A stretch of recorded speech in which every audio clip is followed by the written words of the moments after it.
Hello all, welcome back to my channel Swapna's vlogs అండి.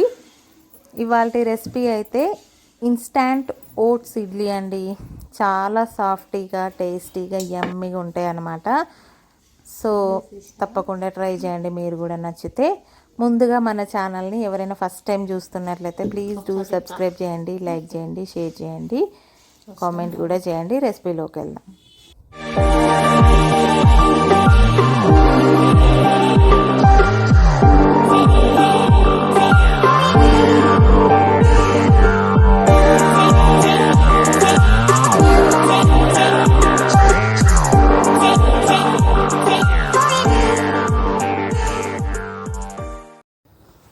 ముందుగా stove మీద ప్యాన్ పెట్టుకొని 2 కప్స్ ఓట్స్ వేసుకోవాలండి.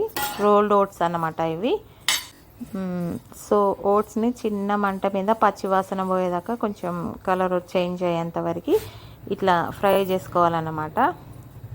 చూడండి, ఇట్లా చేత్తో అంటే గలగల అనాలి. అప్పటి వరకు ఫ్రై చేసుకుంటూ ఉండాలి. ఫ్రై అయి చల్లారిన తర్వాత మిక్సీ జార్లోకి వేసుకొని మంచిగా పౌడర్ చేసి పక్కన పెట్టుకోవాలి. బాగా మెత్తగా కాదు, కోసుగా అట్లా గ్రైండ్ చేసి పక్కన పెట్టుకోవాలి. తర్వాత అదే ప్యాన్లో కొంచెం ఆయిల్ వేసుకొని ఆవాలు, జీలకర్ర, శనగపప్పు, కొంచెం మినప్పప్పు, కొంచెం కరివేపాకు వేసుకొని మంచిగా ఫ్రై చేసుకోవాలి చిన్న మంట మీద. తర్వాత ఏ కప్తో అయితే ఓట్స్ తీసుకున్నామో అదే కప్తో ఒక కప్పున్నర బాంబే రవ్వ వేసుకోవాలి. బాంబే రవ్వ వేసుకొని మంచిగా చిన్న మంట మీద దాన్ని కూడా ఫ్రై చేసుకోవాలి. ఇట్లా ఈలోపు ఫ్రై చేసి పక్కన పెట్టి ఓట్స్ మిక్సీ పట్టుకొని పక్కన పెట్టుకున్నాం కదా.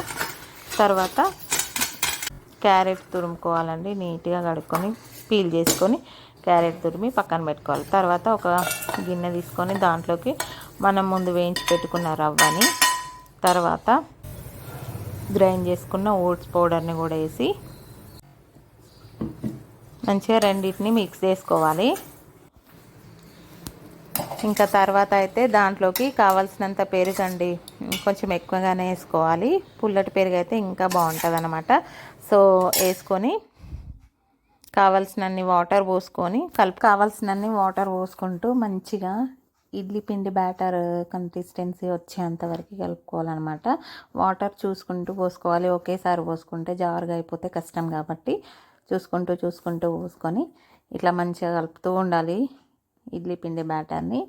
తర్వాత మనం తురిమి పెట్టుకున్న క్యారెట్ని కూడా వేసేసుకొని, క్యారెట్ వేయడం వల్ల ఇడ్లీలు మంచి ఫ్లేవర్లో వస్తాయి. క్యారెట్ వేసుకొని కలుపుకొని తర్వాత మనం ఇన్స్టాంట్ ఇడ్లీ చేస్తున్నాం కాబట్టి పులవడానికి టైం లేదు కాబట్టి సో ఒక ఈనో ప్యాకెట్ అయితే వేసుకోవాలి. తర్వాత కావాల్సినంత సాల్ట్ కూడా వేసుకొని కొన్ని వాటర్ వేసుకొని మళ్ళొకసారి మంచిగా బ్యాటర్ మొత్తం సాఫ్ట్గా అయ్యేదాకా మంచిగా కలుపుకోవాలి ఇట్లా.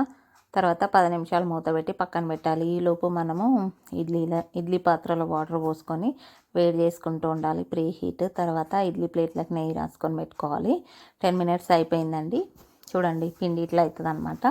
తర్వాత వాటర్ కొంచెం తగ్గినట్టు అనిపిస్తే, పిండి గట్టిగా అనిపిస్తే ఇంకొన్ని వాటర్ వేసుకొని కలుపుకొని మంచిగా ఇడ్లీ మోడ్లోకి ఇడ్లీలు వేసేసుకోవడమే. తర్వాత 5 to 15 మినిట్స్ ఇడ్లీలు మీడియం ఫ్లేమ్లో పెట్టుకొని తర్వాత స్టవ్ ఆపుకొని దించేసుకొని సర్వ్ చేసుకోవడమే. చాలా బాగుంటుంది. తప్పకుండా ట్రై చేయండి మీరు కూడా.